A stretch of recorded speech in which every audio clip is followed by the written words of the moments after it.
Shalom, damai di hati. Selamat pagi, saudara-saudari yang dikasihi Tuhan. Hari ini kita akan merenungkan dua ayat dari kitab Yesaya, yaitu Yesaya 52 ayat 13 dan Yesaya 53 ayat 12. Tema kita hari ini adalah, hamba Tuhan menderita, tetap melayani Allah. Pertama, mari kita baca Yesaya 52 ayat 13. Sesungguhnya hambaku akan berhasil, ia akan ditinggikan, disanjung, dan dimuliakan. Kemudian Yesaya 53 ayat 12. Oleh karena itu aku akan membagikan kepadanya orang-orang besar sebagai rampasan, dan ia akan memperoleh orang-orang kuat sebagai jarahan, yaitu sebagai ganti, karena ia telah menyerahkan nyawanya ke dalam maut, dan karena ia terhitung di antara pemberontak-pemberontak, sekalipun ia menanggung dosa banyak orang, dan berdoa untuk pemberontak-pemberontak. Nah, dari dua ayat ini, kita melihat gambaran tentang seorang hamba Tuhan yang menderita, tetapi tetap setia melayani. Ini adalah gambaran tentang Yesus Kristus, tetapi juga menjadi teladan bagi kita sebagai pengikutnya. Yesaya menggambarkan hamba Tuhan ini sebagai seseorang yang menderita, bahkan sampai menyerahkan nyawanya. Dia dihina, dianggap sebagai pemberontak, dan menanggung dosa banyak orang. Tapi, lihatlah hasilnya. Dia ditinggikan, disanjung, dan dimuliakan oleh Allah. Saudara-saudari, kadang-kadang kita juga merasa seperti ini dalam pelayanan, bukan? Kita merasa lelah, dihina, atau bahkan dianggap tidak berguna. Tapi ingat, penderitaan bukanlah akhir cerita. Yesus sendiri berkata, "Barang siapa mau mengikut aku, ia harus menyangkal dirinya, memikul salibnya, dan mengikut aku." Baca Matius 16 ayat 24. Ada cerita lucu tentang seorang pendeta yang sedang membersihkan gereja sendirian. Seorang jemaat lewat dan berkata, "Pak pendeta, kenapa tidak minta tolong saja? Kan ada banyak jemaat." Si pendeta menjawab, "Saya sudah minta tolong, tapi mereka bilang, ini salib saya, jadi saya harus memikulnya sendiri. Tapi serius, saudara-saudari, salib kita memang berat, tapi kita tidak sendirian. Yesus sudah memikul salib yang lebih berat untuk kita." Kemudian Yesaya 53 ayat 12 menunjukkan bahwa hamba Tuhan ini tetap setia, bahkan sampai menyerahkan nyawanya.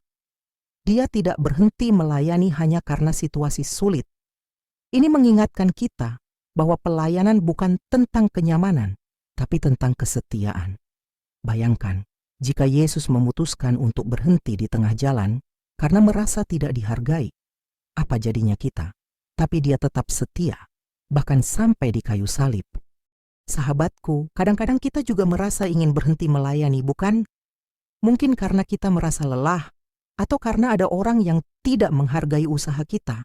Tapi ingat, pelayanan kita bukan untuk manusia, tapi untuk Tuhan. Ada cerita tentang seorang pemain musik gereja yang selalu mengeluh karena jemaat tidak memperhatikan saat dia bermain. Suatu hari, dia memutuskan untuk bermain dengan sangat pelan, hampir tidak terdengar. Setelah kebaktian, seorang jemaat mendekati dia dan berkata, "Wah, tadi musiknya indah sekali. Saya bisa mendengar suara saya sendiri dengan jelas." Artinya, saudara-saudari, kadang-kadang kita merasa tidak dihargai, tapi itu bukan alasan untuk berhenti melayani. Tuhan melihat setiap usaha kita, dan Dia yang akan memberikan upah kita. Kemudian Yesaya 52 ayat 13 mengatakan bahwa hamba Tuhan ini akan ditinggikan, disanjung, dan dimuliakan.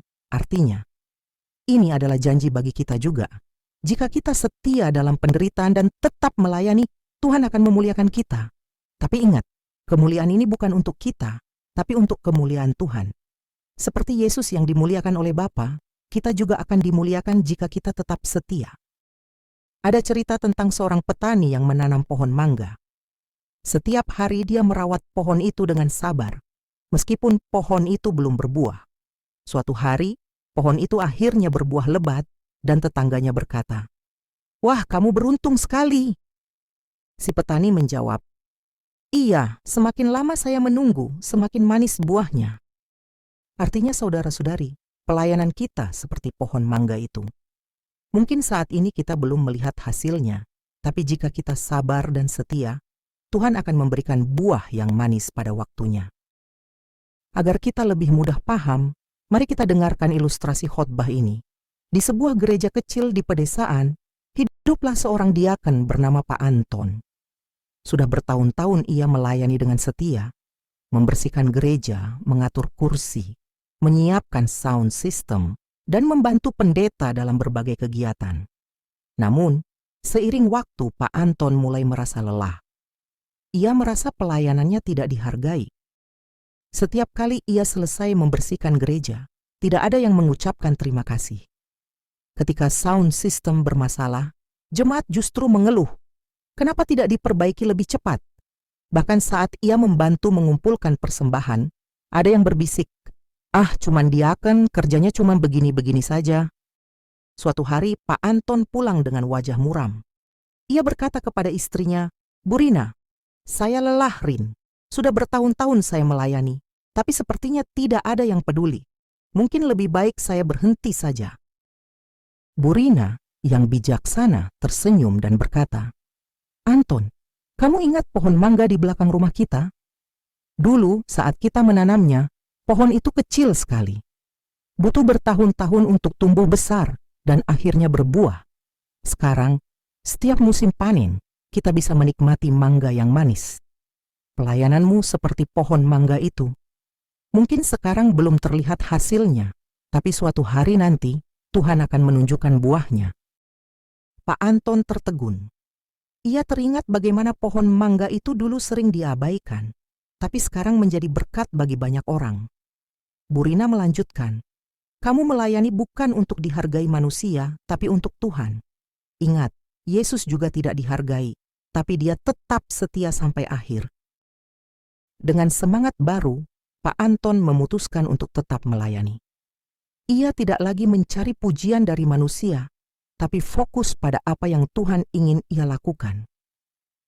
Beberapa tahun kemudian, gereja itu berkembang pesat.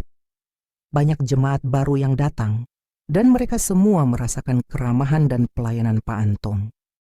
Suatu hari, seorang jemaat muda mendekati Pak Anton dan berkata, "Terima kasih Pak Anton. Saya selalu terinspirasi melihat kesetiaan Bapak. Karena Bapak, saya ingin melayani juga." Mendengar itu Pak Anton tersenyum dan berkata dalam hati, "Bu Rina benar, Tuhan memang punya waktunya sendiri." Pelajaran dari ilustrasi di atas adalah, seperti Pak Anton, kita mungkin merasa tidak dihargai dalam pelayanan. Tapi ingat, pelayanan kita bukan untuk manusia, tapi untuk Tuhan. Kesetiaan kita akan menghasilkan buah pada waktunya. Seperti pohon mangga yang butuh waktu untuk berbuah, pelayanan kita juga membutuhkan kesabaran dan ketekunan. Jadi, tetaplah setia, karena Tuhan melihat setiap usaha kita dan akan memuliakan kita pada waktunya. Seperti Bu Rina yang mendukung Pak Anton, kita juga perlu saling menguatkan dalam pelayanan. Karena itu, saudara-saudaraku yang kekasih, berdirilah teguh, jangan goyah, dan giatlah selalu dalam pekerjaan Tuhan, sebab kamu tahu bahwa dalam persekutuan dengan Tuhan jerih, payahmu tidak sia-sia. Baca 1 Korintus 15 ayat 58. Tuhan memberkati. Mari kita tutup dengan doa. Tuhan, terima kasih untuk firman-Mu hari ini. Berikan kami kekuatan untuk tetap setia dalam pelayanan meskipun ada penderitaan. Ingatkan kami bahwa Engkau selalu bersama kami dan upah kami besar di surga. Dalam nama Yesus kami berdoa. Amin.